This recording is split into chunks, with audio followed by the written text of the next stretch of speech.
ஓம் சாந்தி. எல்லோரும் குஷியாக இருக்கிறீங்களா? 22/12/2023 பாபா சொல்கிறாரு, எப்போ உங்களுடைய உடல் மற்றும் உடலின் உறவுகளிலிருந்து உங்களுடைய புத்தி விலகுதோ அப்போ தான் ஒரு தந்தையோட கலப்படமற்ற அன்பு இருக்க முடியும். இல்லை, நான் பாபாவையும் நினைக்கிறேன், மற்றவங்களையும் நினைக்கிறேன், அது வேலைக்கு ஆகாது கண்ணான்ற.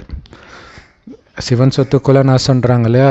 ஒட்டுமொத்த அசுர குலத்தில் உள்ள அத்தனையும் புத்தியை விட்டு விலகினால் மட்டுமே பாபாவோட அன்பு வரும். அந்த உருகிறது அதெல்லாம் வரலை, அதீந்திரிய சுகம் வரலைன்னு சொல்கிறதுக்கெல்லாம் காரணம் இதுதான். புத்தி மற்ற விஷயத்தில் இருக்கிறதுனால அது வரமாட்டேங்குது. வேறு எதுவுமே உங்கள் புத்தியில் இல்லைன்னா பாபா கொடுக்குற முரளியில் ஒரு பாயிண்ட்டும் உங்களுக்கு அவ்வளோ சந்தோஷத்தை கொடுக்கும். அதே தான் நீங்கள் சிந்தனை பண்ணிகிட்டு இருப்பீங்க. அது ஏன் ஞாபகம் வர மாட்டேங்குதுன்னா மற்ற குப்பையை நம்ம உள்ளே விட்டுடுறோம். அதனால தான் எதையுமே உங்கள் புத்திக்குள்ளே விடாதீங்க.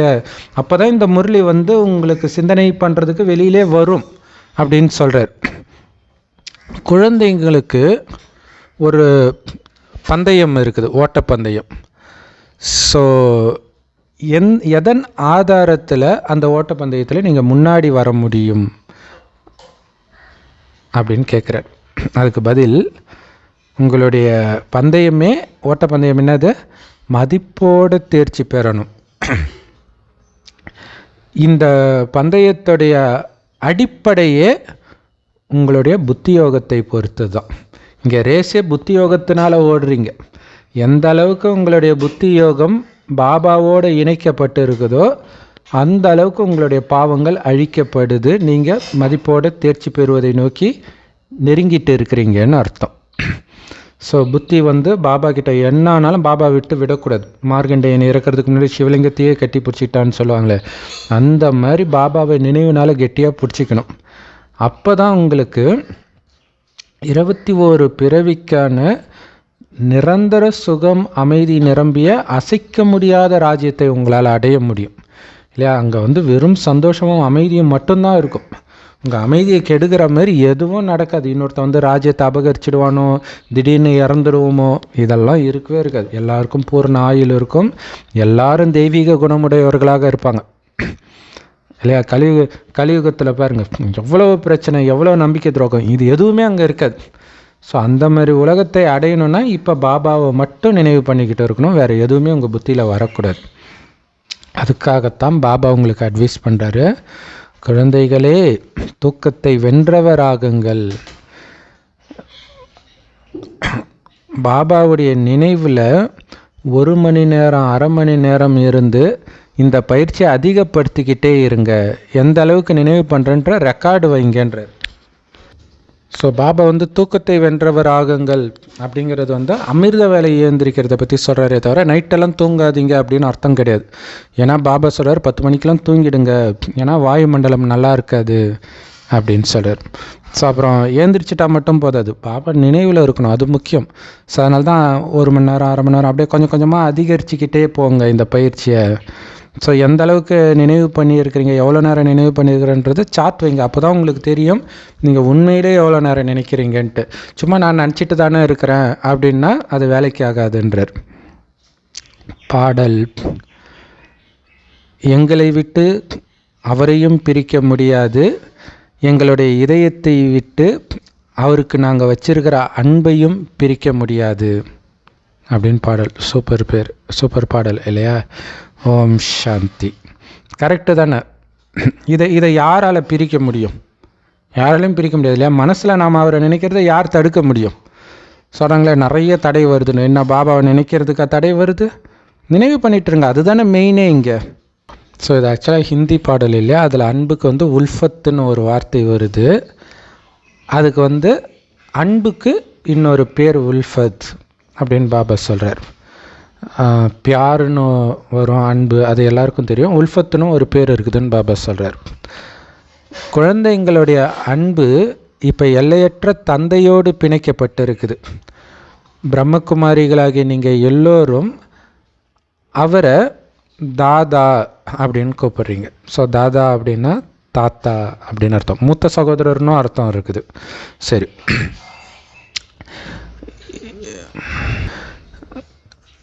எந்த மனிதனுக்கும் தன்னுடைய அப்பாவுடைய தொழிலோ அல்லது அண்ணனுடைய தொழிலோ தெரியாமல் இருக்க மாட்டாங்க, அல்லது தாத்தாவுடைய தொழிலோ தெரியாமல் இருக்க மாட்டாங்க. வேறு எந்த இயக்கத்திலையும் நாங்கள் எல்லோரும் பிரம்மாவின் குழந்தைகள்னு யாருமே சொல்கிறது கிடையாது. இத்தனை பேர் சொல்கிறீங்க நாங்கள் பிரம்மகுமார் குமாரிகள் அப்படின்ட்டு. தாய்மார்கள் ஒன்றும் குமாரிகள் கிடையாதே, அப்போ எதுக்கு நீங்கள் உங்களை பிரம்மகுமாரிகள்னு சொல்லிக்கிறீங்க? நீங்கள் பிரம்மாவுடைய படைப்புகள். பிரம்மகுமார் குமாரிகள் அப்படின்னா பிரஜாபிதா பிரம்மாவின் வாய் வழியாக பிறந்தவர்கள்னு அர்த்தம் இல்லையா? ஒன்று நம்ம பிரம்மச்சரிய விரதம் இருக்கிறோம், இன்னொன்று புது ஜென்மம் இல்லையா? பாபா குழந்தை ஆகிறது புது ஜென்மம். அதுக்கப்புறம் நம்ம விகாரத்தில் ஈடுபடுறதில்ல. ஸோ அதனால் நாம் பிரம்மகுமார் குமாரிகள் தான். நீங்கள் எல்லோரும் அந்த ஒரு தந்தையுடைய குழந்தைகள். ஸோ ஹிந்தியில் பச்சா பச்சி, அதாவது ஆண் குழந்தை பெண் குழந்தை வரும், பெண் குழந்தைகள் அப்படின்னு சொல்கிறார். ஒரு தந்தையுடைய பெண் குழந்தைகள். நீங்கள் அந்த பிரம்மாவுடைய தொழிலையும் தெரிஞ்சுக்கணும். பிரம்மா யாரோட குழந்தை? சிவனுடைய குழந்தை. பிரம்மா, விஷ்ணு, சங்கர் மூவருமே சிவனுடைய குழந்தைகள் தான், சூக்ஷ்மவதனத்தில் வசிப்பவர்கள். பிரஜாபிதா பிரம்மா இந்த சாக்கார உலகத்தில் வசிப்பவராக இருக்கணும் இல்லையா? அங்கே இருக்கிறது வெறும் பிரம்மா, சூக்ஷ்மவதனத்தில் இருக்கிறது. இங்கே இருக்கிறது பிரஜாபிதா பிரம்மா, அதாவது பிரஜைகளின் தந்தை இல்லையா? நம்முடைய தந்தை இங்கே தானே இருக்கணும்.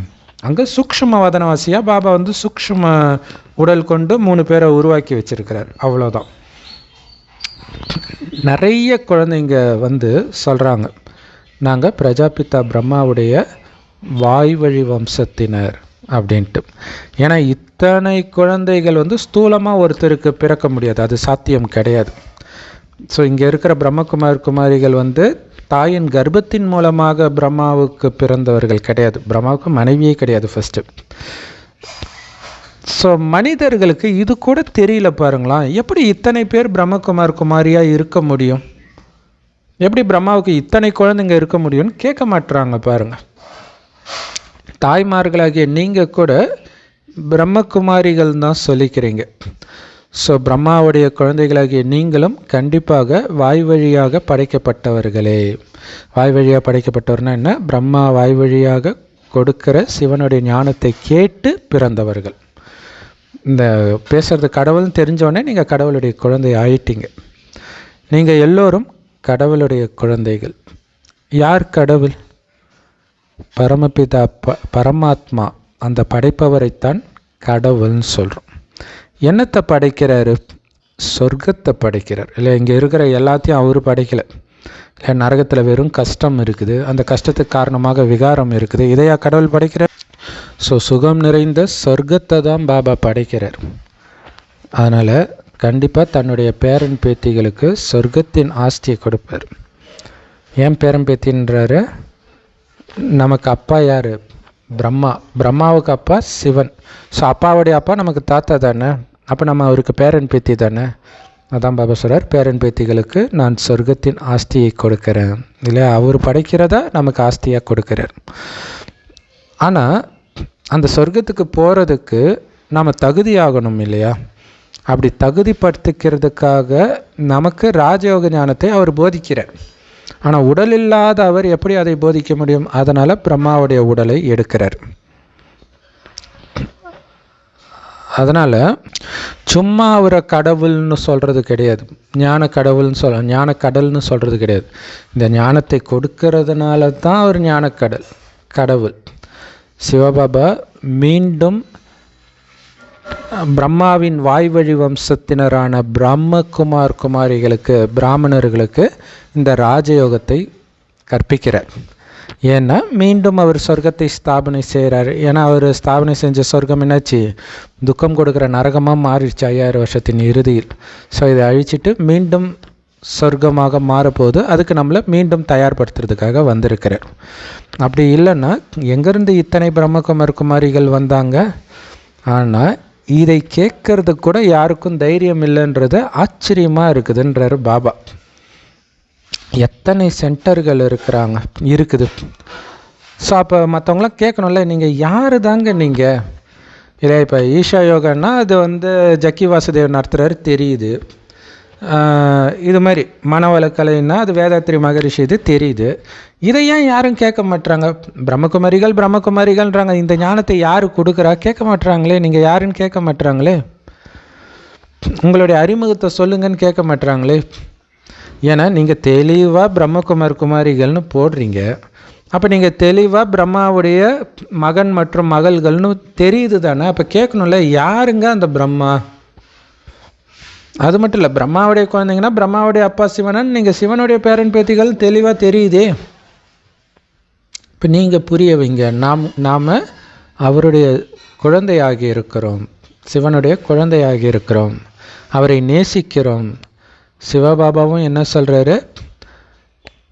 உங்களுடைய புத்தி யோகத்தை, அன்பை எல்லார்கிட்ட இருந்தும் நீக்குங்க, என் ஒருவனோடு மட்டும் வைங்க. எல்லாரோடனா உறவுகள் அது மட்டும் கிடையாது. சாமியார், இது வரைக்கும் பக்தி மார்க்கத்தில் நிறைய பேர் சாமின்னு நினச்சி கும்பிட்டோம். எல்லாத்துலேருந்தும் புத்தியை விலக்கி ஒரு சிவனோடு மட்டும் புத்தியை இணைங்க. நான் பிரம்மா வாய் வழியாக குமாரிகளுக்கு ராஜயோகத்தை கற்றுக் கொடுக்குறேன். நீங்களும் அந்த ஞானத்தை இப்போ கேட்டுட்டு இருக்கிறீங்க. இது ரொம்ப ஈஸியான ஞானம், நேரடியான ஞானம். சுற்றி வளைச்சி கதை வடிவத்தில் ஓமை நீங்களே புரிஞ்சுக்கோங்க அப்படிலாம் கிடையாது. இல்லை மற்றதெல்லாம் சொல்லுவாங்களா, பைபிளில் என்னங்க இப்படி இருக்குதுன்னா, ஏங்க அதை நீங்கள் மேலோட்டமாக பார்க்குறீங்க. நீங்கள் கடவுளை தியானிச்சிட்டு படிச்சிங்கன்னா அதில் உள்ளர்த்தம் தெரியும்னுவாங்க. இது எல்லா மதத்துக்கும் பொருந்தும். இங்கே அப்படிலாம் கிடையாது. நேரடியாக பாபா சொல்கிறார். படிக்காதவங்க கூட ஈஸியாக புரிஞ்சிக்கிற மாதிரி இருக்கும். குறைஞ்சபட்சம் கேளுங்க. அப்படியும் உங்களுக்கு ஏதாவது புரியலன்னா கேளுங்க அப்படின்னு பாபா சொல்கிறார். இது பசுவின் கொட்டகை, கோசாலை அப்படின்னு சொல்லப்படுது. அப்போ பாருங்களேன், இந்த கோசாலையில் பசுவாக இருக்கிறது தாய்மார்கள் அல்லது ஆத்மாக்கள் எல்லாருமே தான். இதோடைய நினைவாக அவங்க என்ன பண்ணிட்டாங்க, அங்கே பசுவை காப்போம்ட்டு கோசாலை வச்சு நடத்துகிறாங்க. நிறைய பேர் இஸ்கான் குரூப்பு நிறைய பேர் பண்ணுறாங்க இந்து மதத்தில். உண்மையில் வேதத்தில் பிரம்மாவுடைய கோசாலை நினைவு செய்யப்படுது. அந்த உண்மையில் பிரம்மாவுடைய கோசாலை இப்போ நடக்கிறது. இது உண்மையில் பிரம்மாவின் கோசாலை கிடையாது, சிவபாபாவுடைய கோசாலை. இதை நடத்துறது சிவபாபா. ஸோ பிரம்மபாபா தான், பிரம்மான்றவங்க சிவபாபா தான் இந்த நந்திகணத்தில் வருகிறார். அவங்க சொன்ன அந்த எருது நந்தி சொல்கிறோம் இல்லையா, அது பிரம்மாவை குறிக்குது. ஆனால் கோசாலைன்ற வார்த்தை பயன்படுத்தினதுனால அவங்க வேதத்தில் பசுவை காட்டிட்டாங்க. சிவபாபாவுடைய பிறந்த நாள் சிவ ஜெயந்தி கொண்டாடுறாங்க இல்லையா, அப்படின்னாலே என்ன அர்த்தம்? சிவன் வந்திருக்கிறாருன்னு தானே அர்த்தம். செம சூப்பர் இல்லையா? இங்கே வந்திருந்தா தானே பிறந்த நாள் கொண்டாடுவீங்க. இதை ஏன் யாரும் யோசிக்கலை? எப்படி வருவார்? உடலை எடுக்காதவர் கண்டிப்பாக யாருடைய உடலுக்குள்ளேயோ பிரவேசமாகி இருப்பார் இல்லையா? இது கடவுள் நடத்துகிற ஸ்கூல். கடவுளுடைய ஞானம் இங்கே சொல்லி கொடுக்கப்படுது. பேசுகிறது கடவுள் சிவத்தந்தை. அவர் தான் ஞான கடலாகவும் பதித்த பாவனர், அதாவது தூய்மையாக்குபவராகவும் இருக்கிறார். பதித்த பாவனர் அப்படின்னா, பதித்தம்னா அழுக்கு, பாவனம்னா தூய்மை. ஸோ பதித்த பாவனர்னா அழுக்கை தூய்மையாக்குபவர். ஸ்ரீகிருஷ்ணர் அவரே தூய்மையாக இருக்கிறார். அப்படி இருக்கும்பொழுது அவர் எதுக்கு அழுக்கான உடலுக்குள்ளே வரணும்? அதை எதுக்கு சொல்கிறார் அப்படின்னா, இது அழுக்கானவர்களை தூய்மையாக்கக்கூடிய ஞானம். அழுக்கானவர்கள் கலியுகத்தில் தான் இருக்கிறாங்க. அப்போ ஸ்ரீகிருஷ்ணர் எதுக்கு அழுக்கான உடம்பில் வரணும் அப்படின்னு கேட்குறார். அப்படின்னா என்ன அர்த்தம்? கலியுகத்தில் அவர் எதுக்கு பிறவி எடுக்கணும் இல்லையா? ஸ்ரீகிருஷ்ணன்றது சத்தியுகத்தின் பிறவிக்கு பேர். அந்த உடலுக்கு பேர் தான் ஸ்ரீகிருஷ்ணர் இல்லையா? அவரே தூய்மையாக இருக்கிறாரு. அவர் எதுக்கு அதை விட்டுட்டு உடனே கீழே வரணும்? ஸோ அப்போ இந்த கீதையை சொல்கிறது உண்மையில் சிவத்தந்தையை தவிர கிருஷ்ணர் கிடையாது. தூர தேசத்தில் வசிப்பவரே எங்கள் அந்நிய தேசத்திற்கு வாங்க அப்படின்னு கடவுளை நோக்கி பாடுறாங்க. உண்மையிலே இந்த உடல், பிரம்மாவுடைய உடலே பாபாவுக்கு அந்நியம்தான். ஏன்னா இந்த பிரம்மாவுடைய உடல் ஒன்றும் சிவனுடையது கிடையாது. ஸோ அந்நிய தேசத்தில் அந்நிய உடலில் அவர் வரார். அதனால் இந்த பிரம்மாவை கண்டிப்பாக சிவபாபா தான் படைத்திருக்கணும். அவர் மூலமாக தான் மனித சிருஷ்டியும் படைக்கப்படுது. அதனால் அங்கே இருக்கிறது ஒருவர் அல்ல, பாப் தாதா இருவர் ஒரே உடலில் இருக்கிறாங்க அப்படின்னு நிரூபணமாகுது. இல்லை, பிரம்ம பாபாவுடைய ஆத்மாவும் இருக்குது, சிவபாபாவுடைய ஆத்மாவும் அதே உடலில் இருக்குது. இதோடைய நினைவாக தான் கீதையை ஒரு ரதத்திலிருந்து அர்ஜுனனுக்கு கிருஷ்ணர் சொன்னார்னு சொல்லப்பட்டிருக்கு. ரதம்ன்றது உடலை குறிக்குது. அதில் இருக்கக்கூடிய கிருஷ்ணர் சிவனுடைய ஆத்மாவையும், அர்ஜுனன்றது பிரம்மாவுடைய ஆத்மாவையும் குறிக்குது. பிரஜாபிதா பிரம்மா அவரைத்தான் ஆதிதேவன், மகாவீர் அப்படின்னும் சொல்லப்படுது. ஏன்னா அவர் மாயாவை வெல்கிறார். ஜெகதம்பாவையும் நினைவு செய்கிறாங்க, ஸ்ரீ லக்ஷ்மியையும் நினைவு செய்கிறாங்க. ஆனால் மனிதர்கள் யாருக்குமே இந்த ஜெகதம்பா தான் சரஸ்வதி, பிரம்மாவுடைய மகள், பிரம்மகுமாரி அப்படின்னு தெரியாது இல்லையா? அவங்க ஜெகதம்பா பார்வதின்னு தெரிஞ்சுக்கிறாங்க, சிவனுடைய மனைவின்னு தெரிஞ்சுக்கிறாங்க. ஆனால் அது பிரம்மாவுடைய மகள்னு அவங்களுக்கு தெரியல. பிரம்மாவுடைய மகள் தான் பிரம்மகுமாரி இல்லையா, அது அவங்களுக்கு தெரியல. ஏன்னா சரஸ்வதின்னு காட்டும்போது வெள்ளை புடவையை கொடுத்துட்டு வீணையை காட்டிட்டாங்க, பார்வதின்னு காட்டும்போது சிகப்பு புடவையை காட்டிட்டு கையில் கத்தியும் கடப்பாரையும் வச்சுட்டு இருக்கிற மாதிரி காட்டிட்டாங்க. ஸோ அதனால் இது வேறு அது வேறு. சரஸ்வதி சாந்த சொரூபியாக காட்டியிருக்கிறாங்க, ஆனால் துர்கை அவ்வளோ ஆக்ரோஷமாக காட்டியிருக்கிறாங்க. ஸோ இந்த ஞானத்தின் மூலமாக மாயையை விரட்டக்கூடிய மகாவீராங்கனை சரஸ்வதி, அவங்க தான் பார்வதி, ஜெகதம்பான்றது உலகத்துக்கு தெரியல. சிவபாபா பிரம்மாவின் வாய் வழியாக ஞானத்தை கொடுத்து தான் சரஸ்வதியை தன்னுடையவராக மாற்றியிருக்கிறார். உங்கள் எல்லாருடைய அன்பும், புத்தியின் அன்பும் இப்போ அந்த ஒருவரோடு தான் இருக்கிறது. கடவுளை நேசியுங்கள், லவ் காட் அப்படின்னு சொல்கிறாங்க. அப்படின்னாலே என்ன அர்த்தம் தெரியுமா? அனைவரிடமிருந்தும் உங்கள் அன்பை துண்டித்து அந்த ஒரு சிவத்தந்தையோடு புத்தியை இணையுங்கள்னு அர்த்தம். ஏன்னா அவர் மட்டும்தான் கடவுள். அவரை பற்றியே யாருக்கும் தெரியலையே, அப்புறம் எப்படி அவரை நினைக்க முடியும்? இன்னொன்று, அவரை எப்படி தெரிஞ்சிக்க முடியும்? அவரை பற்றி தெரிஞ்சவங்க யாராவது இருக்கிறாங்களா? அப்போ யார் மூலமாக அவங்க தெரிஞ்சிக்க முடியும்? அதனால் எப்போ தந்தையே அவருடைய உண்மையான அறிமுகத்தை கொடுக்கிறாரோ அப்போ தான் அவரை தெரிஞ்சிக்க முடியும், அவர் மீது நம்பிக்கையும் வரும். அதனால தான் பாபா சொல்கிறார், பாபா வரும் வரை அனைவரும் நாஸ்திகர்களே, எந்த மதத்தை சார்ந்தவர்களாக இருந்தாலும். இன்றைய காலகட்டத்தில் அதனால தான் பாருங்களேன், சண்டை போடும்போது கிறிஸ்தவர்கள், இந்துக்கள், முஸ்லீம்கள் இவங்களாம் டிபேட் வைப்பாங்க வெளிநாடுகள்லாம். உன் மதத்தில் இப்படி சொல்லப்பட்டிருக்குது, தப்புன்னா போதும், உன் மதம் மட்டும் யோக்கியமாக இப்படி தான் சொல்லுவாங்களே தவிர இது ரெண்டு பேரும் என்ன யோசிக்கிறாங்க, ரெண்டுமே தப்புன்னு நிரூபிக்கிறாங்க, அவ்வளோதான். இப்போல்லாம் ஒவ்வொரு ஆத்மாவே பரமாத்மான்னு சொல்லிட்டு இருக்கிறாங்க தப்பான ஞானத்தை. இதனால் என்னாச்சு? கடவுளோடு இருந்த உறவு முற்றிலும் அறுக்கப்பட்டு விட்டது. குழந்தைகள் சத்யநாராயணனுடைய சத்திய கதையை இப்போ கேட்டுட்டு இருக்கிறீங்க. சத்யநாராயணன் கதைன்னு சொல்லுவாங்க இல்லையா? உண்மையிலே பாபா தான் சுகதேவன், நீங்கள் தான் வியாசர் இல்லையா?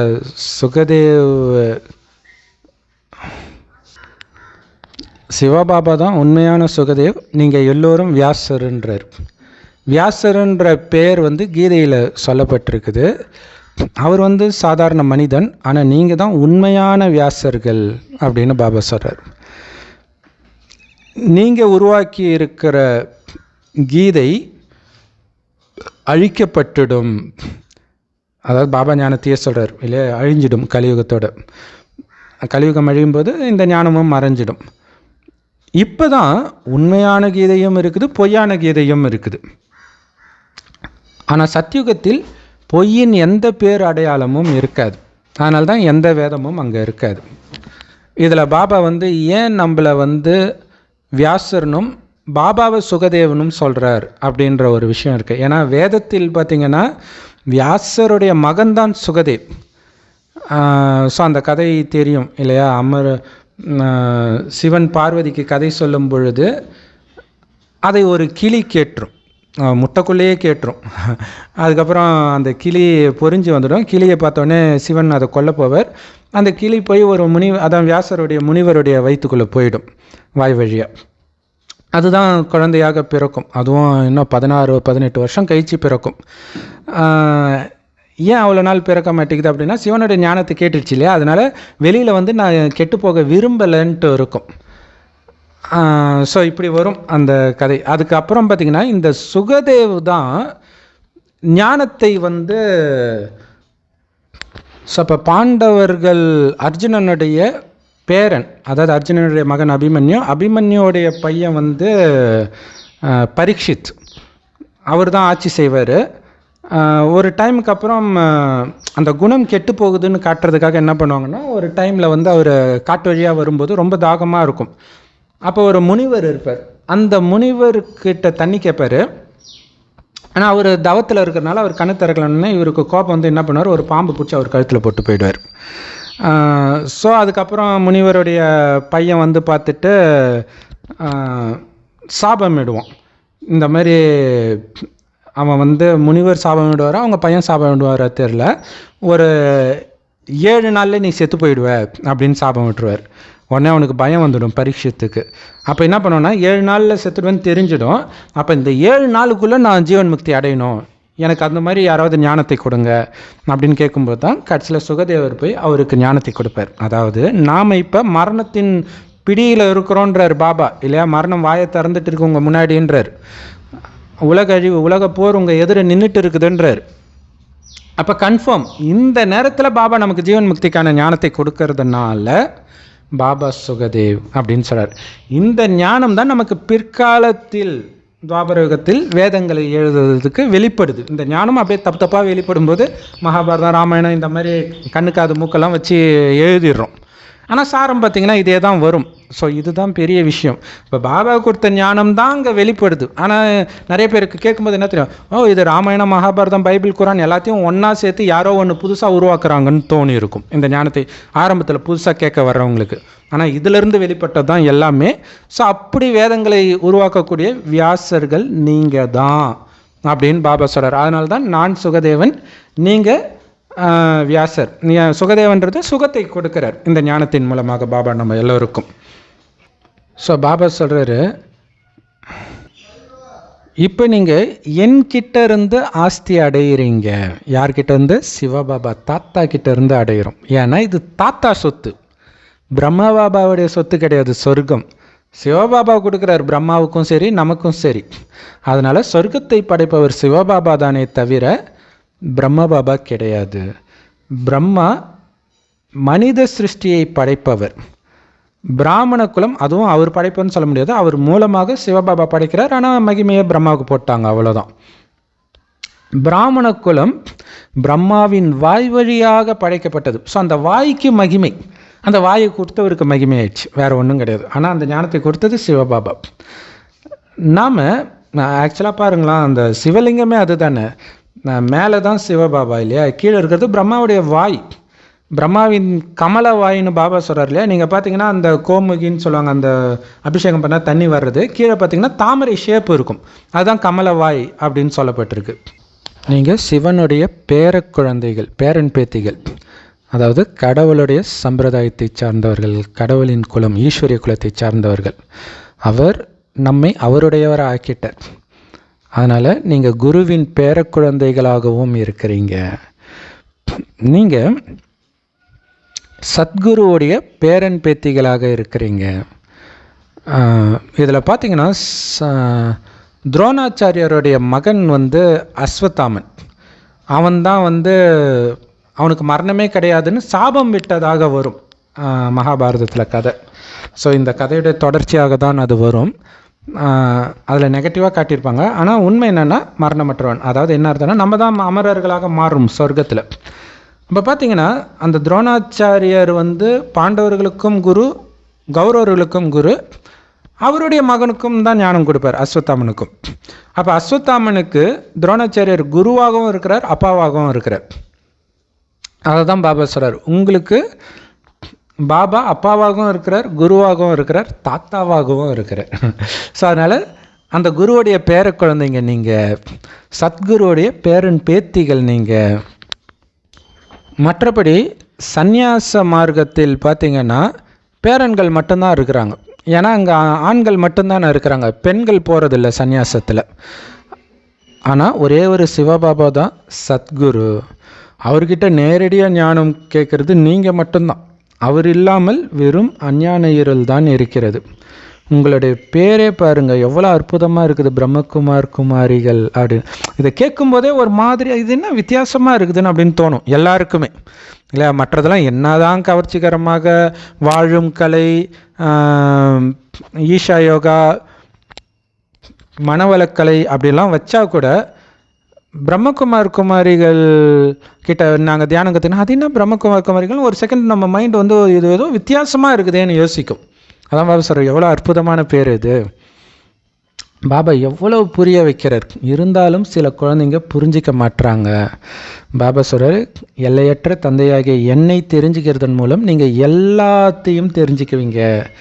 சத்யுக திரேதா யுகத்தில் சூரிய வம்ச சந்திர வம்ச ராஜ்யம் நடக்குது இல்லையா. ஒட்டுமொத்த 5000 வருஷம் வரலாறு பாபா தெரிஞ்சுக்கிறதன் மூலமாக நம்ம தெரிஞ்சுக்கிறோம்.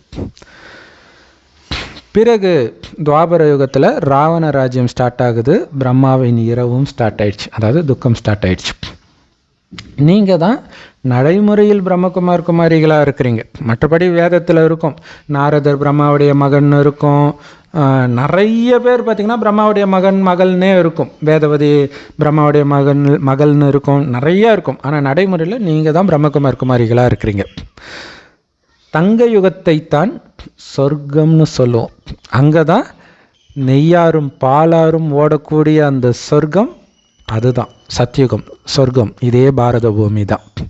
ஆனால் இங்கே பாருங்கள், உங்களுக்கு இப்போ நெய் கூட கிடைக்க மாட்டேங்குது, பாலே கிடைக்க மாட்டேங்குது இல்லையா. இப்போ வெள்ளத்தில் சிக்கி எங்களுக்கு பால் கூட கிடைக்க மாட்டேங்குதுன்ட்டு எல்லாம் அழுகுறாங்க. பாபா சொல்கிறாரு, இந்த பழைய உலகம் முடிய போகுது பாருங்கள், பால் கூட கிடைக்காத இந்த உலகம் தேவையா? இப்போ முடிச்சிட வேண்டியது தானே. ஒரு நாள் கண்டிப்பாக இந்த பழைய உலகம் என்கிற வைக்கோல் போருக்கு நெருப்பு வைக்கப்படும், அனைத்தும் அழிக்கப்படும். அந்த நேரத்தில் உங்களால் என்கிட்ட இருந்து ஆஸ்தி அடைய முடியாது, இப்போவே அடைஞ்சாதான் உண்டு. கடைசி நேரத்தில் சாகும்போது சங்கரானா ஒன்றும் கிடைக்காது. நான் எப்போ வரணும், அப்போ கண்டிப்பாக ஒரு உடலை நான் கடன் எடுத்து தான் ஆகணும். எனக்கு ஒரு பில்டிங் வேணும் இல்லையா. ஸோ உடம்பை தான் பாபா பில்டிங்கிறார், அவர் வசிக்கிற இடம். பாபா எல்லாத்தையும் ரொம்ப ரமணிகரமாக என்டர்டெயின்மெண்ட்டாக புரிய வைக்கிறதுல ரொம்ப அற்புதமானவர் இல்லையா. இப்போவே எப்படி இருக்குது பாருங்கள். ஆனால் உங்களுக்கு முரளி போர் அடிக்குது அப்படின்னா உங்களுடைய மனநிலை சரியில்லைன்னு அர்த்தம் இல்லையா. உங்களுடைய அதனால தான் பாபா அமிர்த வேலையிலே படிக்க சொல்கிறார், காலைல எழுந்திரிச்சோடனே படிக்க சொல்கிறார். நல்லா நைட்டு டயர்டாகி படிச்சிங்கன்னா உங்களுக்கு தூக்கம் வரும், எதுவுமே உங்களுக்கு டச் ஆகாது. பாபா இதை எவ்வளோ சந்தோஷமாக சொல்ல வைக்கிறார். நிறைய ஜோக்கெல்லாம் வேறு அடிப்பார் இல்லையா. 2 நாள் முன்னாடி சொன்னார், பாபா நாடகத்தில் ஏதோ தப்பு இருக்கிற மாதிரி இருக்குது. ஆமாம் குழந்தை, நீ என்னை மறந்தல்ல, அதான் தப்புன்றார். எப்படி ஜோக்கை சொல்கிறார் பாருங்க. மற்றபடி நாடகத்தில் என்ன தப்பு இருக்க முடியும் அப்படிங்கிறார். இப்போ நீங்கள் அனைத்தையும் என்னிடமிருந்து தெரிஞ்சுக்கிறீங்க. வேறு யாருக்குமே இந்த உலக சக்கரம் எப்படி சுற்றுதுன்னு தெரியாது இல்லையா. காலநிலை மாற்றம் ஆயிடுச்சு, அதனால தான் மழை திடீர்னு பெய்யுது, அதெல்லாம் எதனால் நடக்குது, உன்னுடைய குணம் மாறினதுனால நடக்குதுன்ட்டு யாருக்கும் தெரியல பாருங்க. போய் என்ன பண்ணிவிடுவாங்க அவங்க, எப்படி உங்களால் அதை நிறுத்த முடியும்? யாராலையும் எதுவுமே பண்ண முடியாது இல்லையா. ஸோ இதை அழிஞ்சே ஆகணுன்றதும் நமக்கு தெரியும். அதனால் மிகப்பெரிய நன்மை நமக்கு தான் இருக்குதுன்றதும் நமக்கு தெரியும். அதனால் நம்ம அதை நினச்சி வருத்தப்பட போகிறது கிடையாது. அதுக்கு முன்னாடி உடல் உணர்வை ஃபுல்லாக மறந்துடணும். அப்போ தான் உலக அழிவின் போது நீங்கள் துடிக்காமல் இருப்பீங்க. 84 பிறவிகள் எடுக்கிறது யார்? நீங்கள் மட்டும்தான். எல்லோரும் ஒன்றும் எடுக்கிறது கிடையாது. குறிப்பாக தேவதைகள் ஆரம்பத்தில் யார் வராங்களோ அவங்க கண்டிப்பாக 84 பிறவிகள் எடுப்பாங்க. மீண்டும் உங்களுக்கு அதே ராஜயோக ஞானத்தை நான் கற்றுக் கொடுக்கிறேன். முந்தைய கல்பத்தில் கற்றுக் கொடுத்தப்பாங்க அதே ராஜயோக ஞானம்.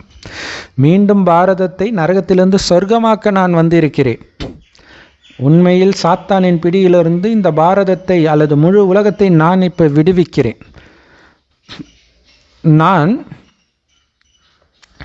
இது ஆக்சுவலாக கிறிஸ்தவர்கள் அடிக்கடி பயன்படுத்துவாங்க, விடுவிப்பவர், சாத்தானுடைய கட்டுகளை விடுவிக்கும் ஆண்டவரே என்னுவாங்க. சாத்தானே உள்ளே தான் இருக்குது இல்லையா, அது எல்லாருக்குள்ளேயும் இருக்குது. அதை விடுவிக்கிறது என்னன்னு தெரியாமல் அவங்க சொல்லிட்டு இருக்கிறாங்க. ஸோ பாபா சொர்க்கத்திற்கு போகிறதுக்கான வழியை சொல்கிற வழிகாட்டியாகி உங்களை வீட்டுக்கு அழைச்சிட்டு போகிறார், அங்கேருந்து சொர்க்கத்துக்கு அனுப்பி வைக்கிறார். என்னை ஜோதி ஸ்வரூபமானவன் அப்படின்னும் சொல்கிறாங்க. அந்த ஜோதி ஸ்வரூபமும் வந்தாகணும். வரவே இல்லைன்னா அப்புறம் என்ன கடவுளுக்கு மகிமை? அவரே சுயம் சொல்கிறார், குழந்தைகளே நான் உங்களுடைய தந்தை, என்னுடைய ஜோதி ஒருபொழுதும் அணைவதில்லை, எப்பவுமே பரிசுத்தமானவர், எப்பவுமே ஞான கடல் தான். உங்களுடைய பூர்வ மத்தியில் அந்த ஒரு நட்சத்திரம் ஜொலிக்குது இல்லையா, அதுதான் நீங்கள் ஆத்மா, கண்ணுக்கு தெரியாத நுட்பமான ஒளிப்புள்ளி ஆத்மா. பாபாவை தவிர அனைத்து ஆத்மாக்களும் தங்களுடைய உடலை விட்டுட்டு இன்னொரு உடலை எடுக்குது, அதாவது மறுஜென்மம் எடுக்குது. பாபா அந்த மாதிரி மறுஜென்மம்லாம் எடுக்கிறது கிடையாது. 84 பிறவிகளின் அழிவற்ற பாகம் அந்த கண்ணுக்கு தெரியாத நுட்பமான ஆத்மாவில் நட்சத்திரத்தில் தான் பதிவாகி இருக்கு. ஆத்மாக்கள் 84 பிறவிகள் எடுக்குது. முடித்த உடனே மறுபடியும் நம்பர் 1 இருந்து ஆரம்பிக்குது, அதாவது சத்தியுகத்திலேருந்து ஆரம்பிக்குது பிறவி. ராஜா ராணி எப்படியோ அப்படியே பிரஜைகள் இல்லையா. ராஜா ராணி சொர்க்கத்தில் தூய்மையாக இருக்கிறாங்கன்னா பிரஜைகளும் தூய்மையாக இருப்பாங்க. நரகத்தில் ஆள்பவர்கள் கரப்டாக இருக்கிறாங்கன்றாங்க, அப்போ பிரஜைகளும் கரப்டாக தான் இருப்பாங்க. ஸோ அப்படின்னா என்ன அர்த்தம்? ஏற்கனவே அந்த ஆத்மாவில் இந்த யுகத்துக்கு வரும்போது இப்படித்தான் அதோடைய பாகம் இருக்குன்றது பதிவாகி இருக்குது இல்லையா. இது எவ்வளோ அற்புதமான ரொம்ப ஆழமான ரகசியம் இல்லை. இதை நினச்சி பார்க்க ஆச்சரியமாக இருக்கும் நமக்கு. அதை தான் இதே சிந்தனையிலே இருங்கன்றார். இதுதான் ஆத்ம சிந்தனை. இந்த மனித சிருஷ்டியில் இருக்கக்கூடிய ஒவ்வொரு ஆத்மாவிலும் அதற்கான பாகம் ஏற்கனவே பதிவாகி இருக்குது. ஆத்மா சொல்லுது, எனக்குள் இந்த பாகம் பதிவாகி இருக்குது, ஆத்மா அழியாதது போல் இந்த பாகமும் அழியாதது, அந்த ரெக்கார்டானதும் அழியாதது, அதை அழிக்கவே முடியாது, அதை மாற்றவும் முடியாது. ஒவ்வொரு கல்பத்திலும் துல்லியமாக அதே தான் நடிக்கும். அதனால தான் பாபா சொல்கிறார், ரெக்கார்டு போட்ட பிளேயர் மாதிரி அது பாட்டுக்கு ப்ளே ஆகிக்கிட்டே இருக்குது, எதுக்கு டென்ஷன் ஆகுறீங்க, அவங்க நடிப்பு அது அப்படின்னு புரிஞ்சுட்டு அமைதியாக இருங்க, மேலே வந்துடுங்கன்றார் இல்லையா. பரந்தாமம் அல்லது சூக்ஷ்மவதனத்தில் வந்துருங்க. பாபா சொல்கிறாரு, நான் சூக்ஷ்மவதனத்தில் இருக்கிறேன், நான் எப்படி கீழே வந்து உங்ககிட்ட பேச முடியும் அப்படின்னு தோணுமா நம்ம பிரச்சனை பண்ணும்போது. அதே மாதிரி தான் நம்மளும் சுற்றி பிரச்சனை வந்தோன்னா நான் தான் மேலே இருக்கிறேனே அப்படின்னு நீங்கள் மைண்டுக்குள்ளே சொல்லிகிட்டே இருக்கணும். இது பயங்கரமான ப்ராக்டிஸ். இந்த ப்ராக்டிஸ் பண்ணுறவங்க தான் ஃபரிஸ்தாவாக ஆகவும் முடியும். பிரம்மகுமார் குமாரிகளுக்கு மட்டும்தான் பாபாவுடைய பாகம் தெரியும். ஸோ இந்த பாகத்தை தான் அந்த ஆத்மாவுடைய வரலாறு, பயோகிராஃபி அப்படின்னு சொல்கிறாங்க. பிரஜாபிதா பிரம்மா இருந்தால் கண்டிப்பாக ஜெகதம்பாவும் இருப்பாங்க இல்லை. உலகத்தின் தந்தை இருந்தால் உலகத்துக்கு தாயும் இருப்பாங்க தானே. அவங்களும் ஜெகதம்பா கூட சூத்ர குலத்திலிருந்து பிராமணனாக மாறிட்டாங்க. மாறினா தான் உலகத்துக்கு தாயாக முடியும் இல்லையா. நீங்கள் அப்பாவை நேசிக்கிறீங்கன்னு உங்களுக்கு புரியும், தெரியும். உங்களுடைய அன்பு இப்போ அந்த ஒருவருக்காக மட்டும்தான் இருக்குது. ஸோ அதனால் கலப்படமற்ற அன்பு வைக்கிறதுக்கு உங்களுக்கு ஒன்றும் அதிக நேரம் ஆகாது. ஆனாலும் மாயான்ற பூனை சாதாரணமானவளா? சில பெண்கள் தங்களுக்குள்ள அவ்வளோ பொறாமை பிடிச்சவர்களாக இருக்கிறாங்க. ஏன்னா எப்போ நீங்கள் சிவபாபாவை லவ் பண்ண ஆரம்பிக்கிறீங்களோ மாயாவுக்கு பொறாமை வருது. அதனால் என்னை விட்டுட்டு நீ சிவபாபா கிட்ட போறியா அப்படின்ட்டு புயலை உருவாக்குது. தாயத்தில் நீங்கள் 12 போட நினைக்கிறீங்க இல்லை, 6 வரும் 2 தாயத்தில். ஸோ அதுதான் இருக்கிறதுலே அதிகம். ஸோ அப்படி நீங்கள் முன்னேறணும்னு நினைக்கிறீங்க, ஆனால் மாயை தடை ஏற்படுத்திகிட்டே இருக்குது. இது இல்லாமல் என்னாகும், தாயம் விளையாட்டில் பார்த்திங்கன்னா பரமபத விளையாட்டு, அதில் பார்த்திங்கன்னா அந்த பாம்பு கடிச்சு சல்லுன்னு கீழே வந்துடுவாங்க. கீழே தள்ளிக்கிட்டே இருக்குது, ஏணி வச்சு மேலே ஏறணும் இல்லையா. நீங்கள் உங்கள் குடும்பத்தோடு இருக்கிறீங்க. பாபா சொல்கிறாரு, உங்களுடைய புத்தியை உங்கள் உடலிலிருந்தும் உங்கள் உடலின் உறவுகளிலிருந்தும் முற்றிலும் நீக்கி என் ஒருவனை மட்டும் நினைவு செய்யுங்க. அப்படின்னு என்ன அர்த்தம்? எனக்கு உடம்பு கிடையாது, என்னுடையவர் ஒரு தந்தை மட்டுமே. எனக்கு உடம்பே கிடையாதுன்னு போது எனக்கு ஏது அப்பா, அம்மா, கணவன், மனைவி, குழந்தை, பேர குழந்தை, நண்பன், எதிரி எல்லாம் எதுவுமே கிடையாது. நான் வெறும் ஒளிப்புள்ளி பாபாவுடையவன். அப்படி நினைவு பண்ணிட்டு இருங்க. ஏன்னா உங்களுடைய மிக மிக பிரியமான தந்தை நான் மட்டுமே. நான் சொல்கிற வழியை நீங்கள் ஃபாலோ பண்ணிங்கன்னா உங்களை சொர்க்கத்துக்கு எஜமானராக நான் ஆக்குவேன் அப்படின்னு பாபா நமக்கு உத்தரவாதம் கொடுக்குறார், சத்தியம் பண்ணுறார். நீங்கள் ஸ்ரீமத்தை ஃபாலோ பண்ணிங்கன்னா கன்ஃபார்மாக நீங்கள் சொர்க்கத்தின் எஜமானர்ன்றார். பிரம்மாவுடைய வழிகாட்டுதல் ரொம்ப பிரபலமானது.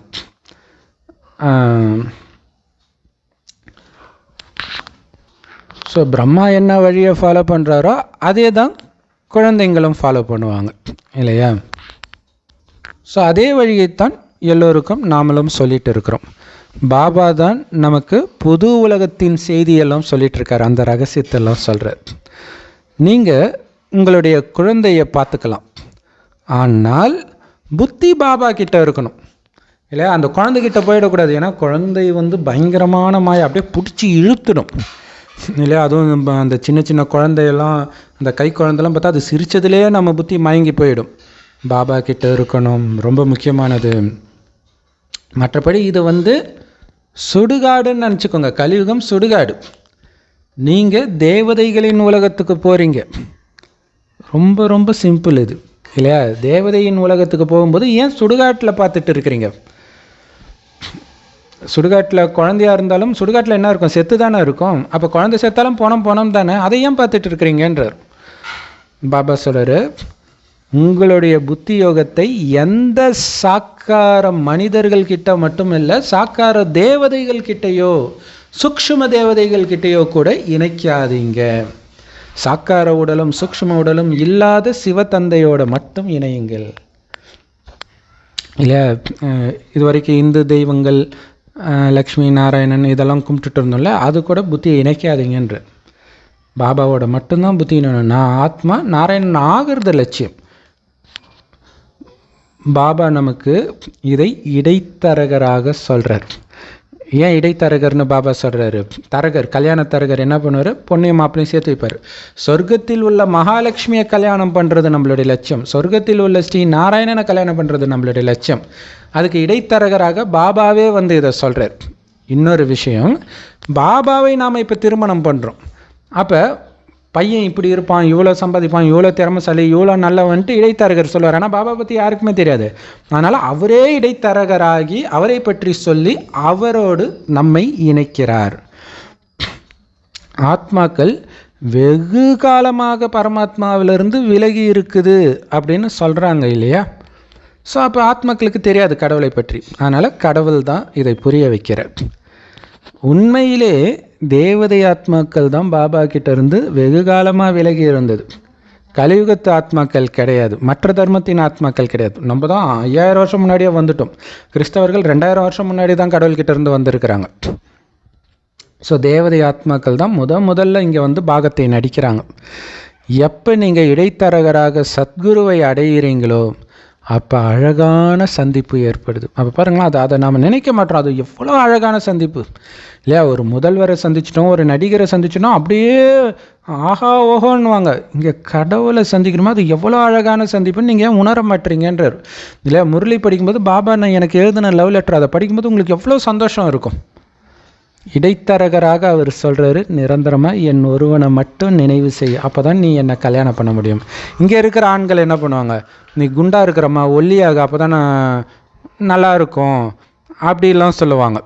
பொண்ணு என்ன சொல்லுவா? டேய் நீ நிறைய சம்பாதிடா, அப்போ தான்டா எங்கள் அப்பா ஏற்றுக்குவாருன்னு சொல்லுவாங்க. ஆனால் பாபா என்ன சொல்கிறார்? அதெல்லாம் எதுவும் சொல்ல.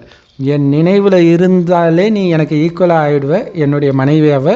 உன்னை நான் மகாலட்சுமியாக ஸ்ரீ நாராயணனாக மாத்திர உலகத்துக்கே அதிபதி ஆக்குறன்ற. ஸோ அதனால் என்னை நினைவு செய்யுங்க. நான் காமச்சிதையிலிருந்து எழுந்து ஞானச்சிதையில் அமர்வேன்னு சத்தியம் பண்ணுங்கன்றார். பிறகு இந்த ராஜ்ய பாக்கியம் உங்களுக்கு கிடைக்கும். எந்த அளவுக்கு மிகப்பிரியமான தந்தையை நினைவு செஞ்சுட்டு இருக்கிறீங்கன்னு ரெக்கார்டு வைங்க, சார்ட் வைங்க. இரவு பகலாக ஒரு பெண் தன் கணவனை நினச்சிக்கிட்டே இருக்கிறான் இல்லையா, புதுசாக கல்யாணம் ஆன பெண்ணாக இருக்கலாம், அல்லது வெளிநாட்டில் கணவன் இருக்கிறான் அப்படின்னா கூட நினச்சிக்கிட்டே இருப்பாள். பாபா சொல்கிறாரு, ஓ குழந்தைகளே, தூக்கத்தை வென்றவர்களே, அரை மணி நேரம் 1 மணி நேரம் நீ என்னை நினைவு செய்கிறதுக்கான முயற்சி பண்ணிக்கிட்டே இருங்க. டைம் இது ஒரு கேமாக விளையாடுங்க. கடிகாரத்தை பாருங்கள், அடுத்த அரை மணி நேரம் பாபா நான் உன் நினைவிலே தான் இருப்பேன். இப்போ சாப்பிட போகிறேன்ல பாபா, சாப்பிட்டு முடிக்கிற வரைக்கும் உன் கூடவே இருக்கிறேன் பாபா, நான் வெளியிலே போக மாட்டேன் பாபா. கேம் பாபா கிட்ட சத்தியம் பண்ணுங்கள், பாபா கூடவே கேம் விளையாடுங்க. தூக்கத்தை வென்று இல்லையா, காலைல 4 மணிக்கு பாபா எவ்வளோ பெரிய விஐபி இல்லையா, கல்யாணத்துக்கு கண்ணு முழிக்கிறாங்களே, டெய்லியும் 10 மணி 12 மணி வரையும் தூங்குறவங்க கூட கல்யாணத்தன்னைக்கு ஏஞ்சிடறான்ல. அப்போ பாபாவோட நமக்கு கல்யாணம். இப்போ எழுந்திரிச்சு அரை மணி நேரம் 1 மணி நேரம் பாபாவை நினைவு செய்யுங்க, அதிகப்படுத்திக்கிட்டே இருங்க கொஞ்சம் கொஞ்சமாக. பாபா சொல்கிறார், என்னோடு நீ யோகம் வைத்தால் மதிப்போடு தேர்ச்சி பெறுவாய். இது புத்தியின் பந்தயம், கை இல்லை கால் இல்லை எதுவும் சொல்ல முடியாது. புத்தினால நீ நினைக்க போகிற, அது உன் கூட தானே இருக்குது, ஆத்மாவில் தானே அது இருக்குது. ஆனால் அதுக்கு நேரம் எடுக்கும் இல்லையா, முழுக்க நினைவு வர்றதுக்கு. ஏன்னா நிறைய கழிவு குப்பையை உள்ளே போட்டோம், அதெல்லாம் மறக்கணும். இனி குப்பையை போடாமல் இருக்கணும், அது முக்கியம். ஏன்னா நமக்கு மிகப்பெரிய எதிரியே வீண் விஷயம்தான் பாபா சொல்கிறார். இப்படி பாபாவோடு புத்தி யோகம் இணைக்கிறதன் மூலமாக மட்டும்தான் உங்களுடைய பாவங்கள் அழியும். அப்போ தான் நீங்கள் அசைக்க முடியாத நிரந்தரமான அமைதி நிரம்பிய சந்தோஷமான ராஜ்யத்தை 21 ஜென்மத்திற்கு ஆட்சி செய்வீங்க.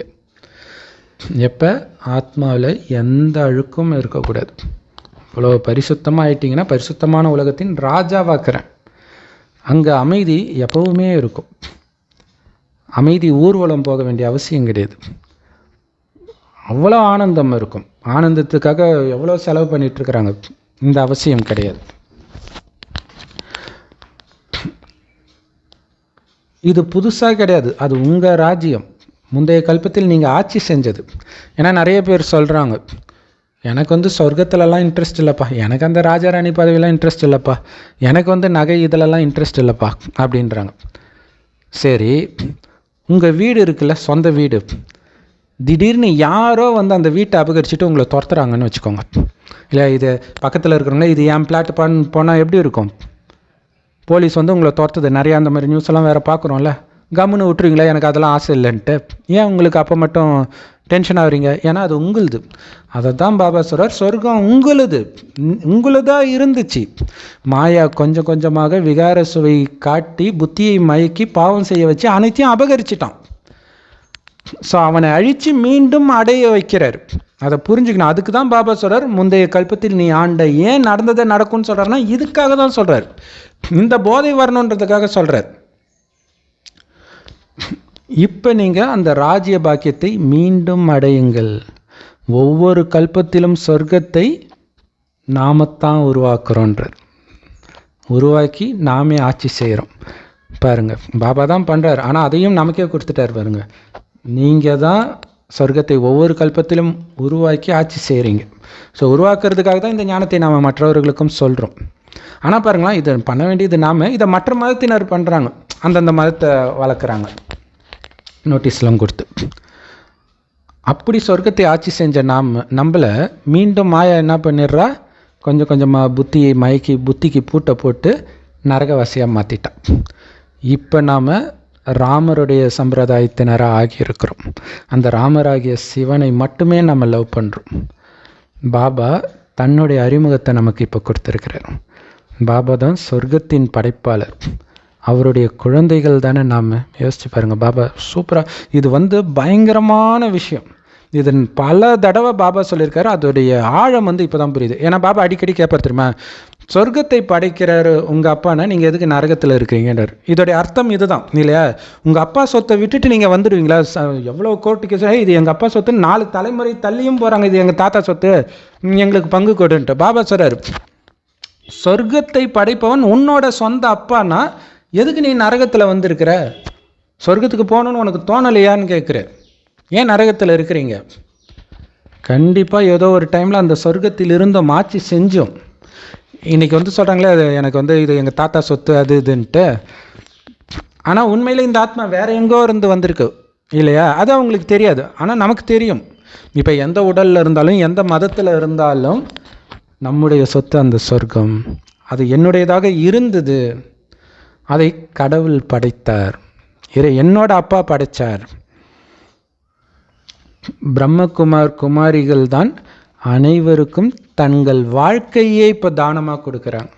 இல்லை, நீங்கள் இழந்த அத்தனையும் இப்போ தானமாக கொடுக்குறாங்க. 5000 வருஷம் வாழ்க்கை இழந்துட்டிங்களே, அது தானமாக கொடுக்குறாங்க. பாபா நமக்கு கொடுக்குறார், திருப்பி மற்றவங்களுக்கு நம்ம கொடுக்குறோம். பாபா சொல்கிறாரு,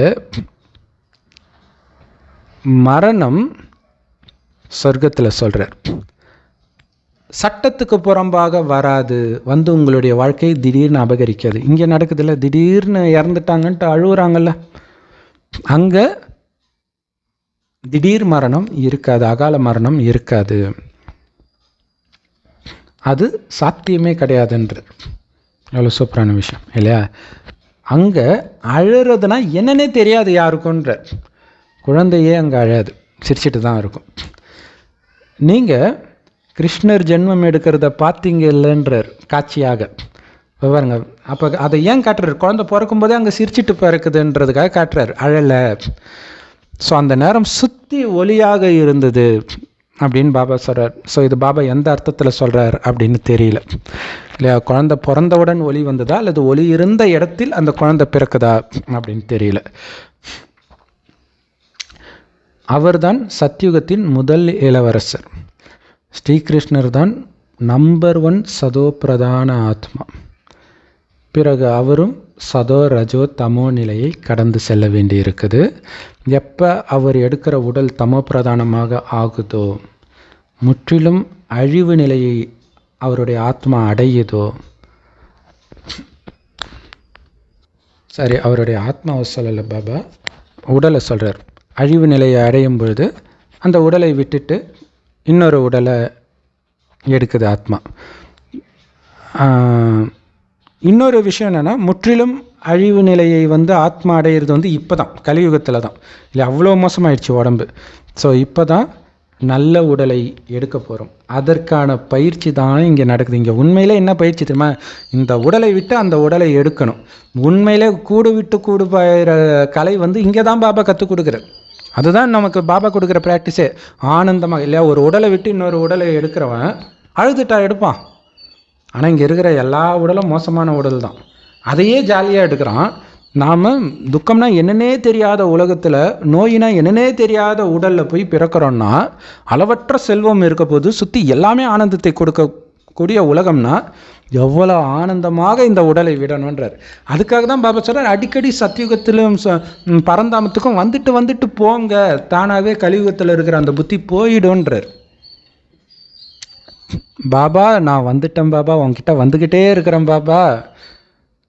ஆக்சுவலாக இதில் உடம்பு சரியில்லாதவங்களே சொல்லுவாங்க, முருகா நான் அவங்ககிட்ட வந்துக்கிட்டு இருக்கிறேன்லாம் சொல்லிட்டு இருப்பாங்க.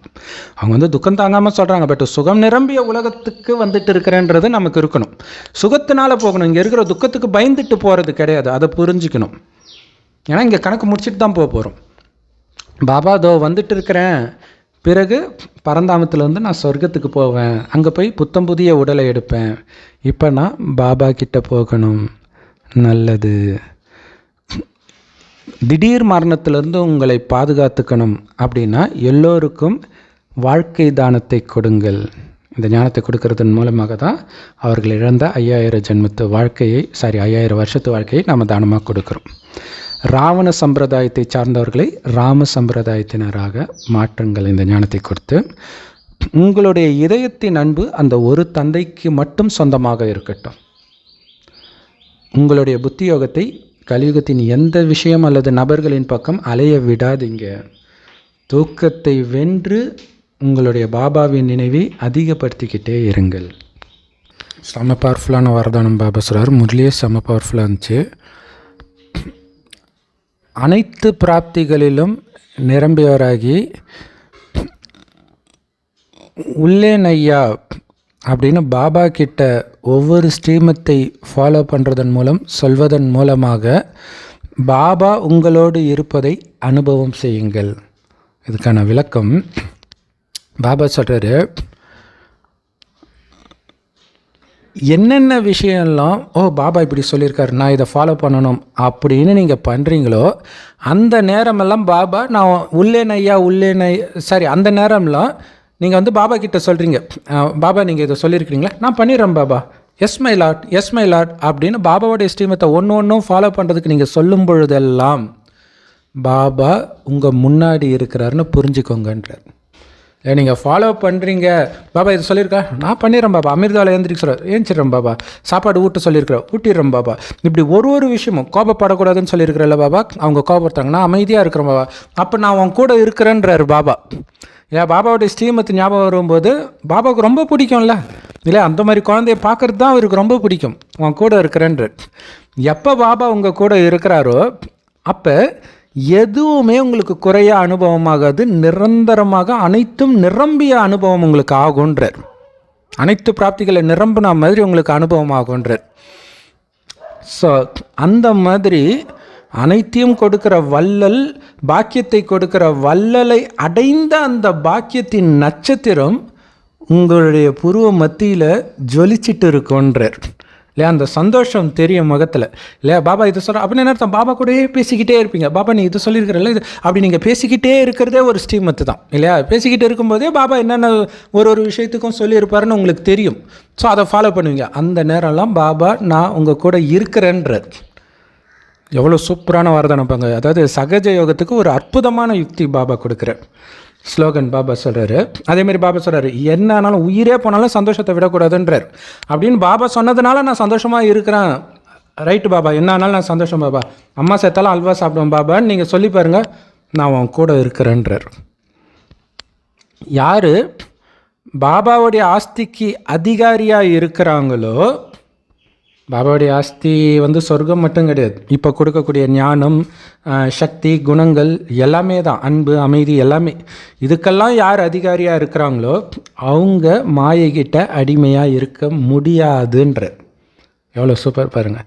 அப்போ மாயையின் வசமாகறீங்கன்னா என்ன அர்த்தம், பாபாவின் ஆஸ்திக்கு அதிகாரி ஆகலைன்னு அர்த்தம். அப்போ அவருடைய குழந்தையாகி என்ன பிரயோஜனம், அப்பாவுடைய ஆஸ்திக்கு அதிகாரி ஆகிறது தானே குழந்தையுடைய உரிமையை.